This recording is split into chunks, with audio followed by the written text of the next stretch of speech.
Started. I want to now introduce Chelsea. Chelsea is actually on the bulb team. She's our director of content and strategy. She's brilliant and super fun to work with. And a lot of you guys might know her name because she is also leads our bulbHeads.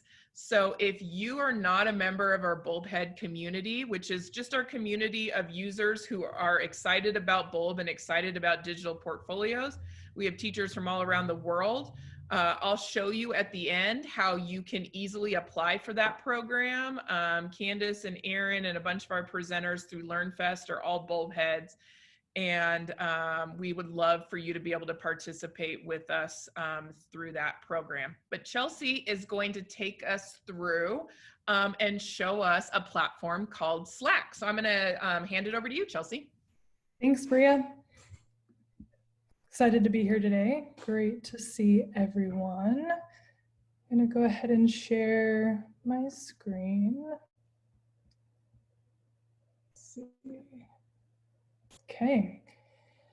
So today I'm going to walk you guys through Slack. So what is Slack? So Slack is a communications hub. It was basically built to replace email. Their main goal is to create an online place where people can collaborate online as effectively as they do face-to-face. And the bulb team uses Slack all the time. It's probably, I'd guess, about 90% of the team. That's how we communicate with each other, especially as we move to remote working because of COVID. I'm going to go right into how, like, when would we use Slack, right? So think of an instant, like it is an instant chat form essentially. So you can use Slack to ask questions, to answer questions, to share documents, to take polls, to assign tasks, to collaborate, to make announcements, and so much more. In this very blurry screenshot picture on the right hand of my screen, you can see that yesterday, Bria, she is in charge of our book club here at Bulb, and with it being a new month, we are ready to start a new book. So she just created a simple poll for the team to go in and vote for the book that they wanted to read. So it really can be as robust as you'd like it to be. It integrates with a lot of the tools that we're seeing today and throughout this LearnFest as well. So now I'm going to go into more of how do you use Slack. There's a few things before I actually go into the platform and show you how to use it, just to give you that are kind of like baseline knowledge that will help your experience be great with Slack. So for Slack, you have two things that you can do. You can send direct messages. So these are to a specific person, to yourself, or to a small group of people. Or if you have a lot of people that are working on the same project or a part of the same team, so above the limit of 10 that you can get on the direct message, they have what they call channels. And so these, you can see the hashtags and then the specific what those are about, those channels are about. These can have, I think it's unlimited. I mean, maybe there is a cap, but we have yet to reach that cap here at Bulb in terms of members, and it is about specific things. So you can see from here, we have a bulbHeads chat. There's a care and content and a care and marketing. So that's where the care and the marketing teams come together and collaborate on things. Marketing has our own channel that we use periodically through just to communicate throughout the day, throughout the week, to communicate status on projects, to check in with people, to make announcements, to share and swap articles and ideas. Now on both of these, you'll see I put a lot of red arrows.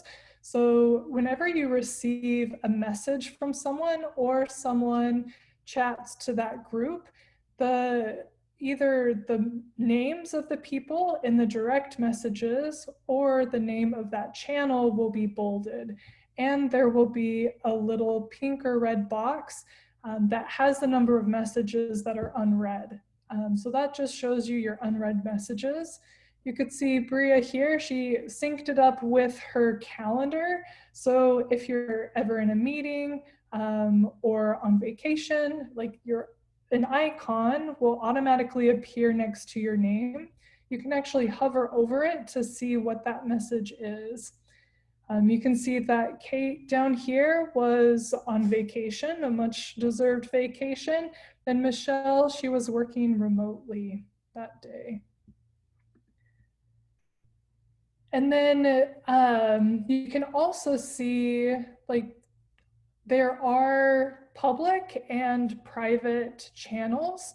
So you have a workspace, so similar to Microsoft Teams or Google Classroom, where all the people you can have, if you're on that workspace, you can see public channels, anyone can search and join, or you can create private channels where people need to be invited or have get an emailed link to join that channel. So with that, I'm gonna go ahead. So on my left hand of the screen, you'll see that I'm in Slack. I'm on my own list or my own Slack channel for myself. As you can see, I send a lot of articles to me through just like articles that I think are interesting that I would love to share with the team, that I want to put on the back burner of like potentially sharing with bulbHeads, potentially if I'm writing something for a blog post, like these are really great resources, I think, that I can come back to. So I use this more as like a bookmarking for my own personal self. I'm going to stay on this channel just to show you how to type messages and how it actually functions. So down here, you can see that you can jot something down. If you're on one of these private or direct messages, or even like a group message, it will say like chat to the group. And so you just begin typing. So I'll just type my to-do list.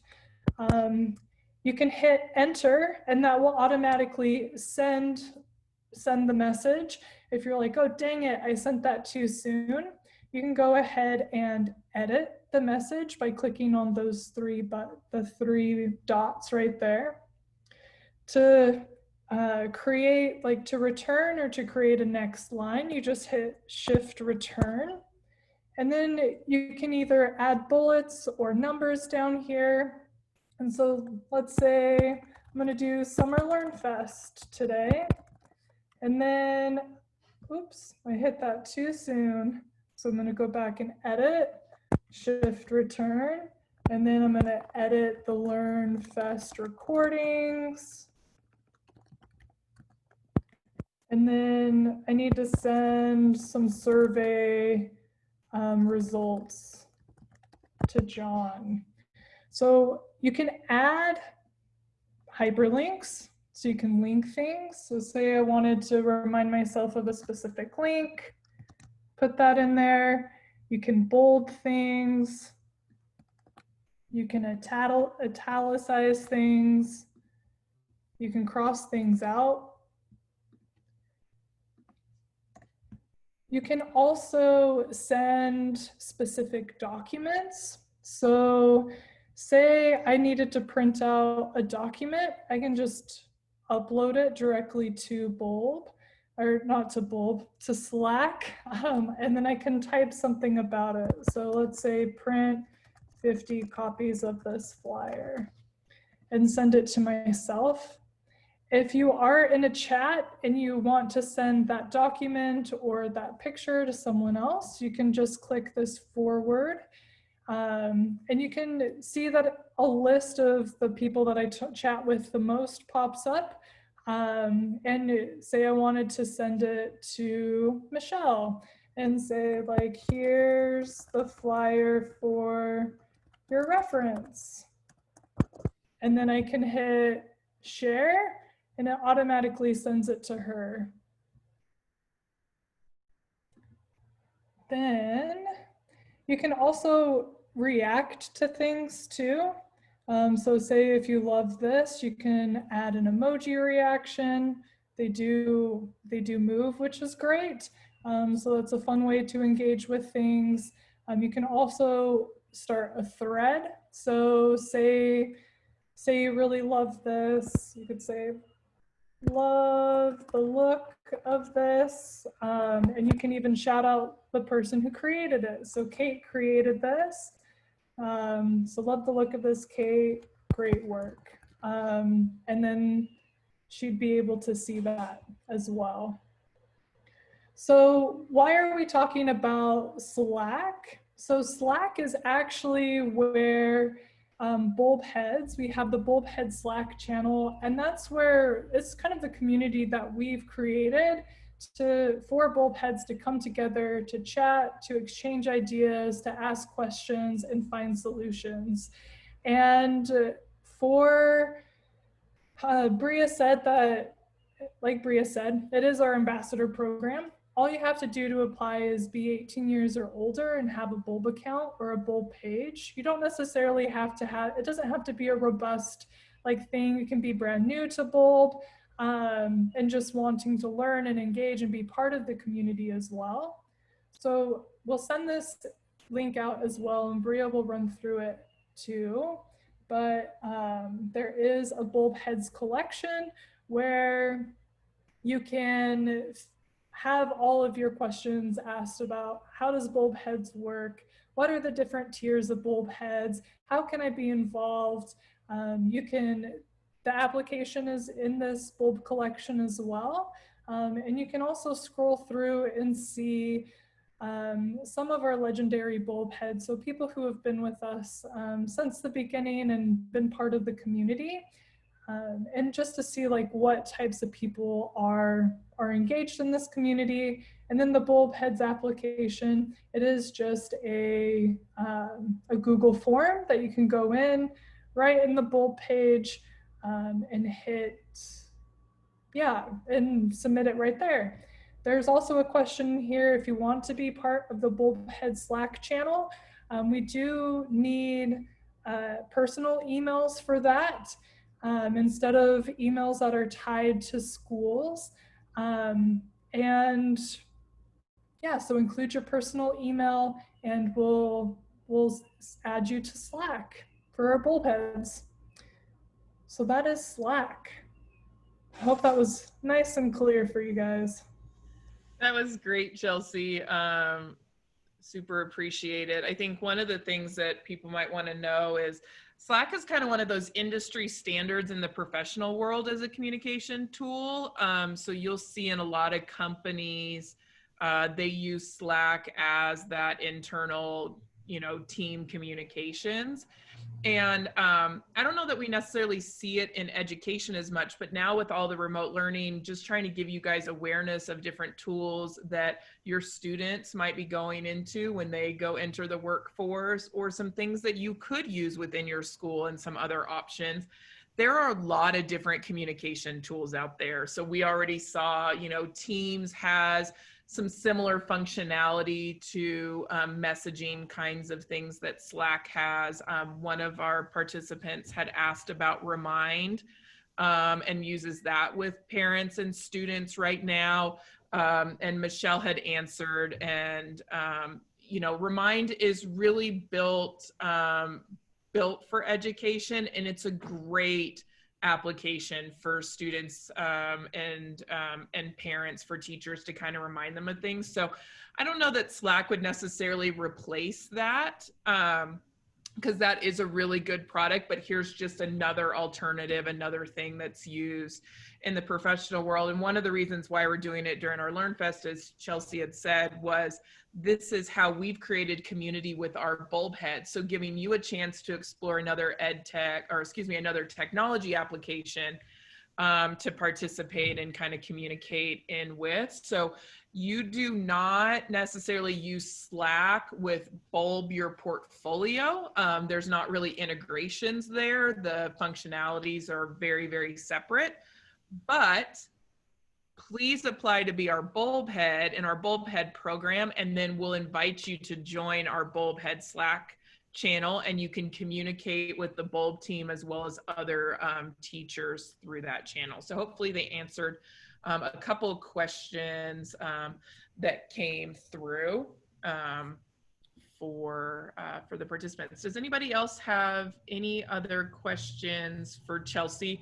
We did Slack the application for the bulbHeads in the chat as well, if you want to check that out. And if you guys do want to be like part of the bulbHeads community and don't want to be added to Slack, that is totally fine. It's not a requirement. There is a lot of chatter over bulb like that on Twitter from our bulbHeads. So just make sure that you give bulbApp at bulbApp a follow on Twitter and use the hashtag bulbAppChat.